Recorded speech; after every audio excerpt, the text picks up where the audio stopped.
So, welcome to another edition of the Etiquette Show. We have a very esteemed guest today, Professor Stewart Prest from the University of British Columbia.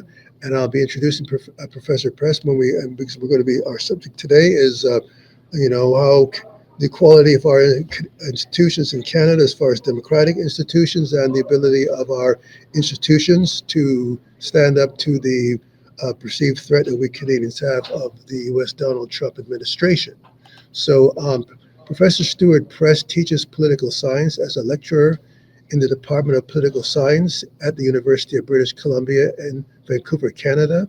He teaches and researches topics ranging from Canadian politics to contentious politics and contemporary threats to democratic institutions, to international relations and foreign policy. He is also a frequent contributor to local, national, and international media. So thank you very much, Professor Guest, for being on our show today. Oh, it's my pleasure to be with you, Raymond. Awesome.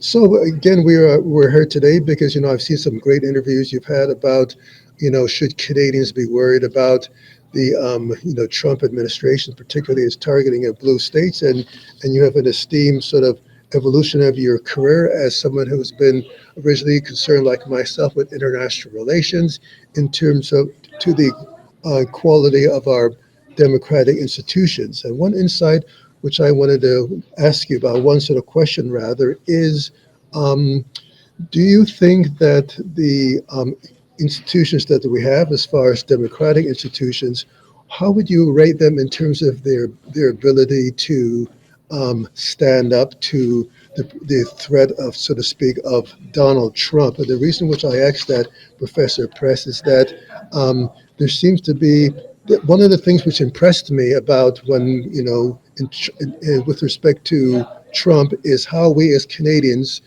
rose up spontaneously without necessarily being directed with respect to our response to withholding money from buying U.S. goods to even going to the United States. It was not an active political, demand for us to do so. We just did it on our own, and there was a lot of Canadians in Quebec who have been separatists who said they never felt more Canadian in their life, this unprecedented national consciousness.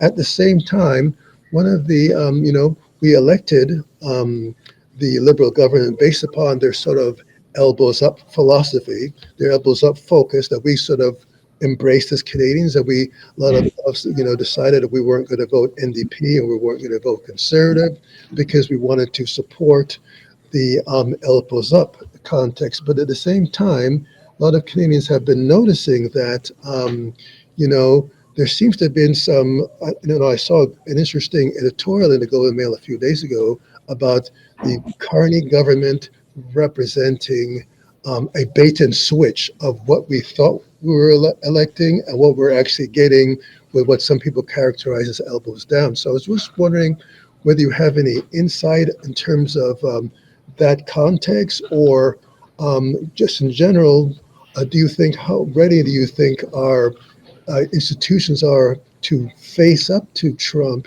in light of the fact that we thought we were electing one government and we seem to be getting a government which is taking a tone which they did not represent during the federal election?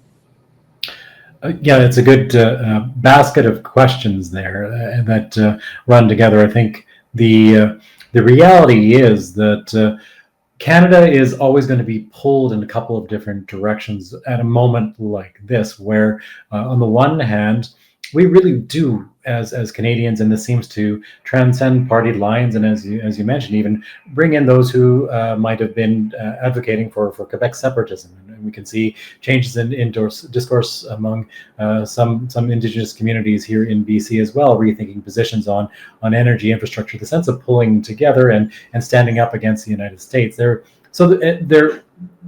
is this impulse, but at the same time, Canada is so deeply integrated with the U.S. in terms of its economic and its military apparatus, security thing as aspects of our relationship, that I think for policymakers, it is very hard to maintain a true elbows up sort of posture, because there is this remorseless pulling of Canada back towards the United States. And so someone like Mark Carney is at once talking about keeping Canada Canadian and separate from American interests, but at the same time trying desperately to negotiate a resumed trading relationship, one that likely will never fully get rid of the tariffs that we see being implemented on Canada, but perhaps managing them a little more effectively to try to get something more like business as usual underway. And we see on the security side of things that Canada is apparently interested in taking part in the idea of a Golden Dome, some sort of missile defense system, which Canada traditionally has been quite skeptical of any kind of scheme along those lines. And it seems like those competing impulses are always going to be focused on the office of the prime minister, but also the bureaucracy more broadly. One of the things I think that is bubbling up is that, if you like, institutions in Canada are just hardwired into interaction with the United States, that complex cross-border relationship. So it is hard and perhaps impossible to fully disengage, and yet imperative that we continue to do so, given that the United States is going through this traumatic de-democratization process. And we can talk about different aspects of it, where we have seen elements of democratic decline for a number of years, but now we have overt efforts, I would say, on the part of the American administration to try to autocratize, effectively to centralize power within the administration, within the presidency, and that is something that Canada really has to be careful of not getting too close to. One of the concerns I've had as someone who's participated in the democratic process from the 1980s, late 80s, I was actually involved, for example, in the free trade election with the John Turner side, which I had met John Turner at Trinity College. One of the things which I noticed in the late 80s into the 90s that from my standpoint, is that it seems to me that the character of politics has changed in Canada. What I mean by that is that in the old days, so to speak, when Canadians in their respective parties and in their various constituency associations would vote for the leader, and the MP that would be the potential MP, the candidate of choice, and that these candidates would then in turn reflect the consciousness of their various ridings, and that the prime minister, the leader of the party, would represent the consciousness of the various ideological constellations which were representative of the party. But what I'm seeing these days, particularly in the last election, is that the whole importance of the constituency associations have almost become completely marginalized or eliminated. We have systematic parachuting of candidates into ridings, completely ignoring the will of the local constituency associations. And even more disturbing is that many Canadians don't know about is that all candidates, through whether they're NDP, Liberals, or Conservative, have to go through a very rigorous screening process, not just of their criminal background, but even, for example, I saw the NDP questionnaire wanted to see what their dating profile is, which in my view has got nothing to do with the choice of our quality of our leaders. So do you think that, that the people at the political parties, the various backroom people in the political parties have taken an have overly concentrated powers in themselves to affect the way the whole presentation, the whole representative, the whole look of our government in a way which is creating a sanitized political environment which reflects their own agenda instead of the agenda of the people in general who are trying to elect a certain type of leadership? Do you have any sort of insight on that in terms of the political parties and their controlling environments? Because having been involved to a certain extent in all the different political parties, I've noticed that all of them have a unseen background element, which seems to be, in fact, being the effective controller of the leaders and the MPs, and in our political parties' system of discipline, seem to be having control rather than the people themselves in the constituency associations. It's a good question. I would say it's a complex question. There are different ways we can approach an answer. So a first cut at an answer is that it is true that the power has been centralized in party leadership offices, and that's been going on almost for as long as there has been in Canada. MPs in the late 19th century, the early 20th century were very much conduits of information going both ways between the population to government and from government back to the population. The office of MP was really important in building a public consensus around issues and communicating what government was doing. And in the advent of mass communication, first with radio and more particularly with television, we did see increasingly a short circuiting of that process where party leaders would speak directly to Canadians, and surveys would allow parties to hear directly from Canadians. And so the MP's role was in some sense minimized. They still played this important role in crafting of legislation and providing feedback, a kind of sounding board for those leaders who were interested in it. But there was this dwindling of direct role for MPs, and that's all in the 20th century, and it has continued to due to the, I would say, the imperatives of campaigning has continued into the 21st century, where there is a sense not just of leaders being able to sideline MPs, but MPs becoming more and more a possible nuisance to be managed and controlled, given the possibility of political scandal, the bozo eruptions that the Conservatives were dealing with a couple of electoral cycles ago, where MPs actually speaking their minds were seen as almost like a bad thing, because it would show voters what they were thinking about, and the position that the Conservative leadership at that time being in a different direction around issues like access to abortion and so on. Those were communications management problems for the party, or that was how the party leadership approached those issues. But as a result, it means that MPs are increasingly looked at as a problem to be to as much as possible neutralized or managed, as opposed to a resource to be drawn upon in actually consulting with Canadians, communicating with Canadians. And of course, MPs having this vital role of holding the leadership to account in Parliament through the conventions of responsible government. That we have governments that govern only so long as they hold the confidence of the House of Commons or the legislature at the provincial level. That is limited or attenuated as a role as power is centralized in the leadership, where the leadership gets to decide who can run as an MP and whether they can run for re-election. That vetting process that you referred narrows down who can bring new ideas, different ideas to the conversations. And so I think you're absolutely right. We see this limited role for MPs and a kind of management approach to MPs. The bit of good news we can point to is that when MPs do want to be involved in the process, they still find ways to do so. So as we saw in 2024, as Justin Trudeau started to wear out his welcome with the electorate, that eventually was expressed through MPs and not through a formal institutional process of leadership review, but rather a sense of Mr. Trudeau not being able to hold his position anymore in caucus. And so MPs, when they feel compelled to do so, they can make their preferences known, even against these highly centralized leadership offices. But I think the moments where we see that actually happening are fewer and further between, and in consequence, I think that process of centralization is as you described.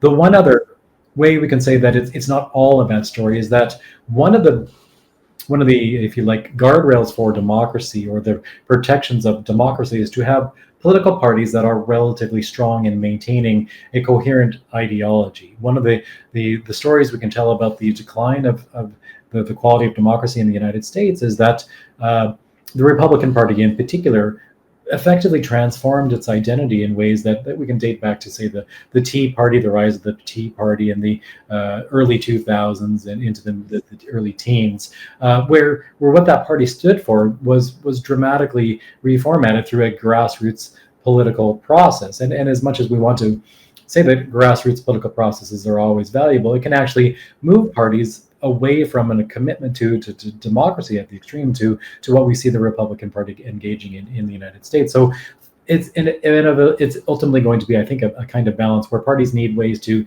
maintain a kind of coherence of what they stand for and what they are representing to the electorate, but MPs themselves can be actively involved in that process and not just voting machines.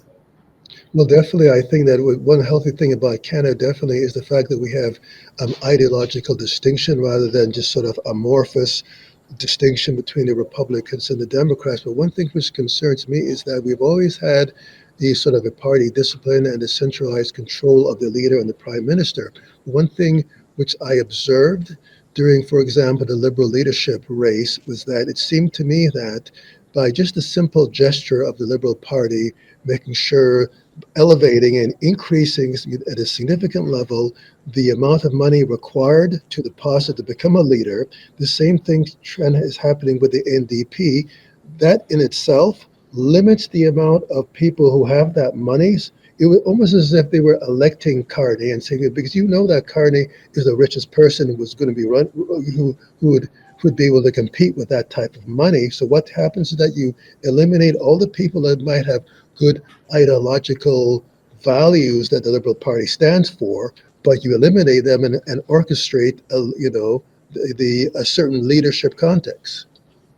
Right, and one way to frame it is that parties are increasingly looking uh, to limit the number of candidates running for leadership to try to focus the debate on. Oh, I think what those who support this move would say are serious candidates. But another way to frame it is it limits the conversation to party candidates, leadership hopefuls who have access to supporters with economic resources, and so it allows financial considerations to act as a kind of gatekeeper for who is going to be involved in the political conversation, even as you say in the NDP, which traditionally has really tried to champion left of center, more working class issues. And so there that role of money as conditioning the conversation is something we see in all parties. And there are reasons why we do want to ensure that our leadership campaigns for parties are,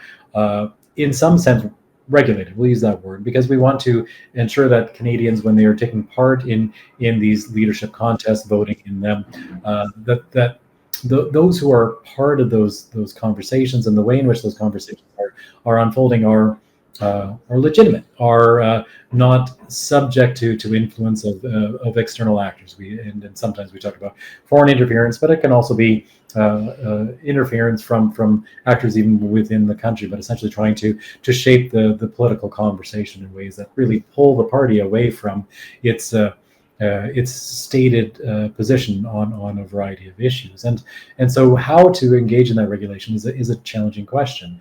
The using money is one gatekeeping possibility. Another would be to bring in let's say Elections Canada to play a more formal role in regulating and monitoring and actually conducting leadership campaigns for political parties. Political parties are public and private actors at the same time. They're private actors that are separate from government because they're putting together slates of candidates to compete for power in our country, and we want to ensure that they are not subject to essentially the authority of the state in doing so. We want to have society be able to have a conversation about who is going to exercise the power of government. That's important.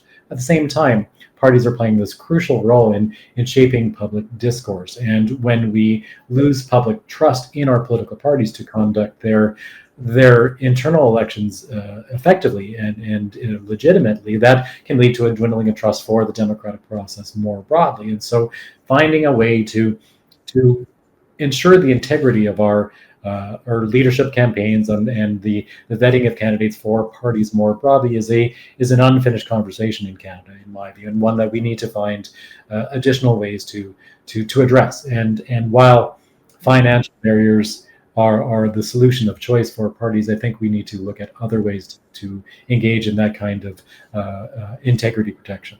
Hello, yeah, Professor Prest. Yes, one question which I wanted to definitely ask you is about NORAD.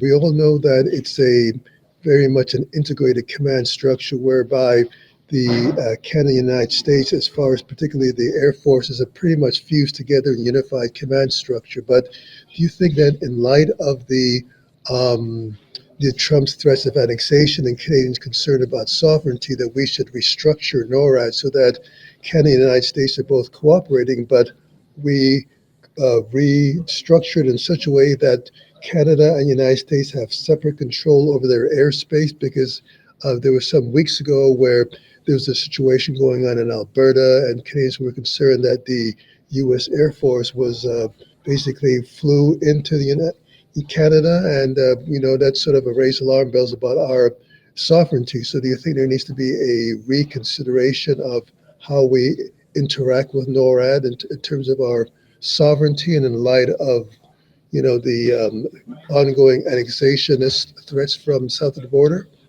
Yeah, it's a good question. It's an important one because we really want to think about how to best protect Canadian sovereignty, and this is a this has been a question of Canadian policy since there has been a Canada, effectively how to maintain Canadian sovereignty and how to do so specifically with relation to the United States. The United States was at the time of Confederation seen as the biggest territorial threat to Canada, effectively, as and was the presence of a large and angry Union Army at the end of the U.S. Civil War was one of the things that really drove Canadian provinces to unite in the Dominion. And so this is an enduring question. And NORAD is a recent, more recent answer to that question about how to maintain Canadian sovereignty in the effectively the face of a much larger neighbor who may be predisposed to be an ally, but sometimes not so much. By binding our interest with theirs was seen as a solution to try to keep Canada safe by showing that Canada is not a threat to the United States. And so there are real values in putting in place additional mechanisms to ensure that Canada can maintain its own sovereignty. But the reality is trying to unwind something like NORAD is challenging because it actually can open up additional lines of scrutiny within the United States to say that Canada, in fact, is not safe, is not a hardwired ally of the United States. And that as soon as that happens, we may see additional conversations regarding the United States intervening directly within Canadian territory to defend its sovereignty regardless of the cost to Canada. And so my own thinking tends to be that rather than explicitly unwinding these relationships, we find ways to create additional space for Canada to act on its own accord and to build additional supports, additional relationships with other countries. Because as much as it is painful to say, Canada is dwarfed by its southern neighbor and always has to take its reactions into account when it contemplates actions, including a rethinking of its defense posture. And so, and undertaking that as a kind of North America plus, and thinking about ways Canada can be both part of, let's say, North America, but also in some sense part of the European security architecture as a way to provide additional guarantees to Canadian sovereignty, rather than trying to take matters into our own hands. Because when we take matters into our own hands, we're looking at this much larger country that we know can do whatever it deems necessary to safeguard its interests. With that in mind, do you think that the talk about the Golden Dome, because in successive Canadian prime ministers have resisted ballistic missile defense system on Canadian soil, do you think that the Golden Dome opens up another window for Trump to be able to infiltrate Canada on the pretext that it's for a Golden Dome North American so-called defense system, when is in fact annexation? Do we have to reconsider that in light of these ongoing annexationist enunciations? Yeah, I think that's a different issue in many ways than NORAD, and I think thinking about it in terms of not maintaining Canada's security position with the United States, but actually deepening that integration and creating additional avenues through which American policy can influence or direct directly what happens in Canada. Those are the kinds of things that Canada has to be really careful of. And so I think other prime ministers, previous governments were right, both in terms of the actual science of the unlikeliness of a continent-wide missile defense system actually working. It does seem like it's expensive and unlikely to work. But beyond that, beyond the logistics, the sense of deepening our dependence on the United States for security issues and creating additional avenues through which our sovereignty is contingent on decisions taken in Washington is not the direction we want to go. So I would encourage the Liberal government and Mark Carney, who's clearly engaged deeply on this file, to be very careful about deciding that this Golden Dome scheme is a way to effectively give President Trump a win. And I think that's how it's being perceived, as something that doesn't really matter in the long run, and perhaps it's something we can extend to the United States as a way to give the president a win, and then we'll get something in return. But giving away another piece of our sovereignty essentially is something that we're not likely to get back, and we may regret. So I think framing it in those terms, looking at deepening integration is distinct from trying to unwind existing guarantees. Yeah. And I have a bit of a two-part question. With respect to this whole Golden Dome, isn't there also, in the context of democracy needs and how our democracy responds to the needs of Canadians, isn't there an ethical consideration in that? How can we even contemplate the Carney government spending billions and billions of dollars into this deep integration when we have a healthcare's need, we have homeless people all over the place that are proliferating. We have the fentanyl issue with respect to this taking place. We have the First Nations that can't even get running water. So isn't there a problem with respect to contemplating continued billions of dollars in this sort of direction, aside from the critical sovereignty issues? And my second part of my question is that in light of the fact that Trump is using these, military infrastructures with respect to, contemplated insurrection and acted, and, our provinces don't really have an equivalent of the National Guard.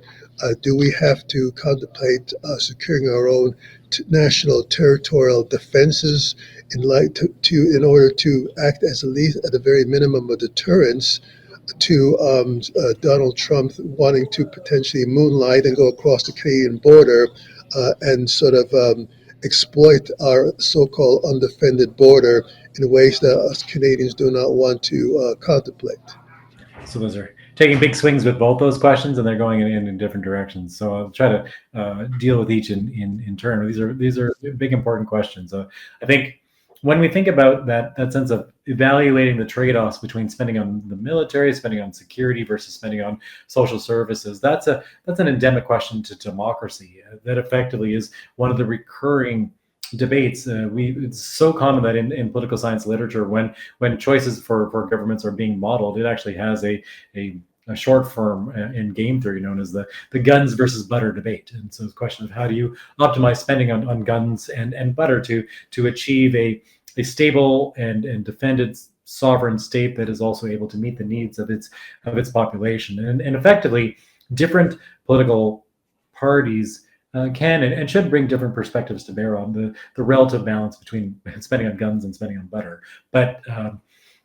But one of the things we can draw out of the current moment is that the perceived threat to Canadian sovereignty has increased the appetite among Canadians, effectively also for butter, to strain the limits of this analogy. But effectively, we see greater willingness to undertake spending on security in the country, and that idea of moving to 2% of GDP being spent on military and security, hardware, software, and so on.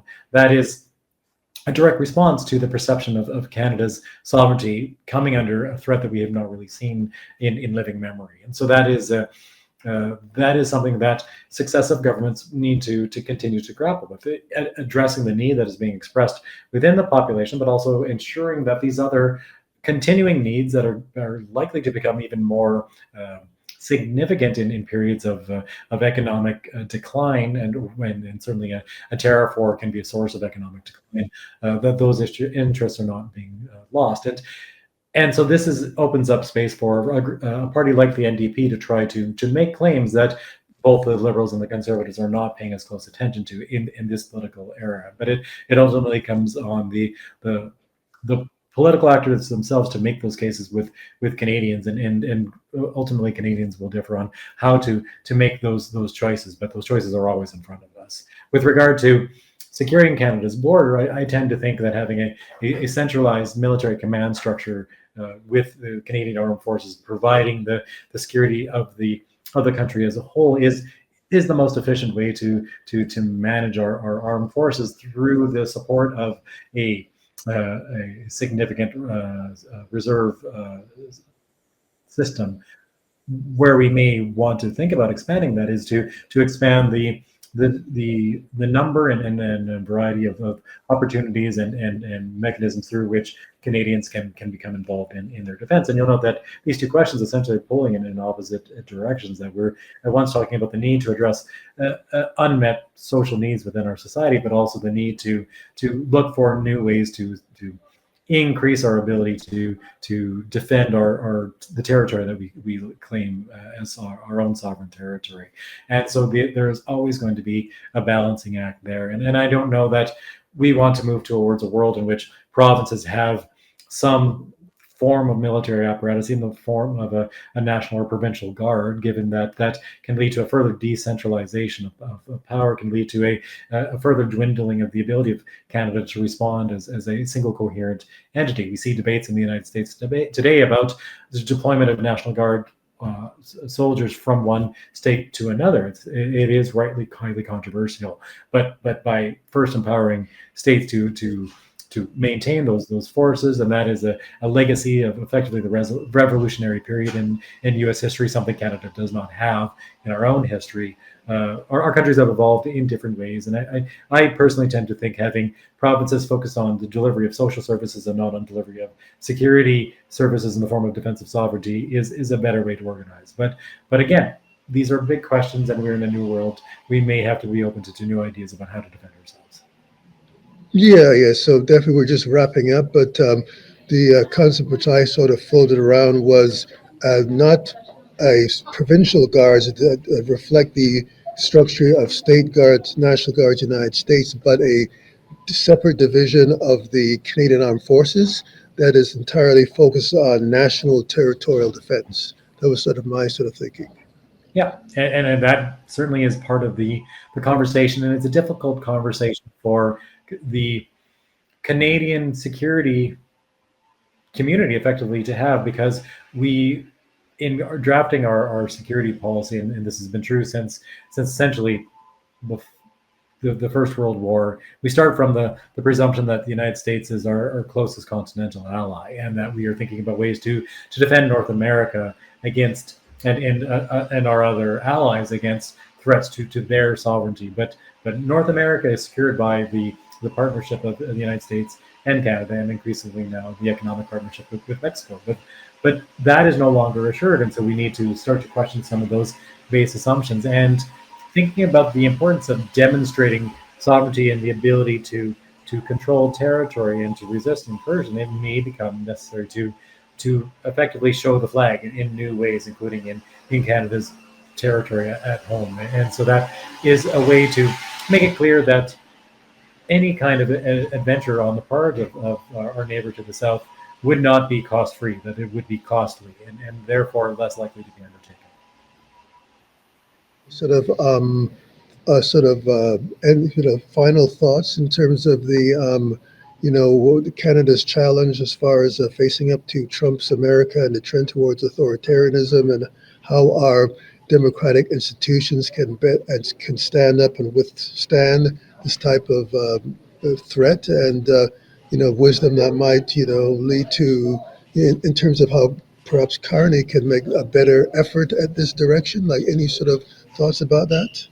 I think we really, as a country, need to be willing to question things that we have taken for granted for a long time, just in the same way that you were talking about a minute ago, in terms of thinking about what do we need to do to guarantee Canadian sovereignty. What we need to do in 2025 is not what we needed to do in 2015. It's a different world we inhabit, and so being able to adapt to those changing circumstances is going to be an important part of that, and finding ways to work with our neighbor to the south, who will continue to be our neighbor to the south no matter what. Geography binds these two countries together, but the United States of today is not the United States of 5, 10, 15 years ago. And so being aware that we are dealing with a country that is undergoing an unprecedented challenge to democratic governance. It is not to say it is no longer a democracy. There are strong traditions of democratic governance in the United States that will not end overnight, but we certainly see sustained pressure on the guardrails of democracy in the United States that we have really never seen before. And so we have to be aware that that is the country we are dealing with. And so making choices to maintain relations and build relations where it makes sense to do so, but also build additional insulation into that inevitable geographic relationship. This is the challenge of the not so early 21st century for Canada. Awesome. Well, thank you very much, Professor Prest, for joining our show today and giving your tremendously learned and prophetic insights. Thank you very much. We welcome to the show, and I hope that your wisdoms will be able to help support and contribute to the continued national conversation that we must have as Canadians in order to affirm our sovereignty, at the same time reforming our democratic institutions, which reflect the will of Canadians and the determination to build and develop and strengthen ourselves as a nation. I hope that as well. It's been a pleasure. Thank you so much for inviting me on. And thank you very much, Professor Prest.